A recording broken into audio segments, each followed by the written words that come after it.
someone has a really poor barrier function in the gastrointestinal system, we call it leaky gut syndrome.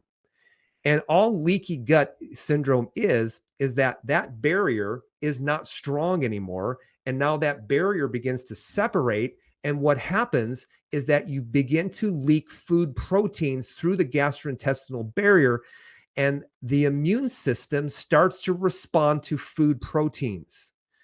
What causes a leaky gut? Stress, toxins, undigested food particles, certain drugs like antibiotics or non-steroidal anti-inflammatory drugs, pathogens like E. coli, or even organ malfunction like your gallbladder. If you've gotten your gallbladder out, I guarantee you're going to have a lot of issues with the gastrointestinal system, because that bile is actually responsible for your ability to be able to break down and emulsify your fats, and it also regulates your gut bacteria. What happens is that barrier becomes sick. It becomes damaged. It starts to separate.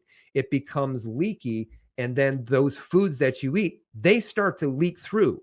They start leaking through as a full protein. The immune system says, I respond to any foreign protein, which can be a bacteria, a virus, which can be a toxin, which can also be a food protein. I'm going to identify it.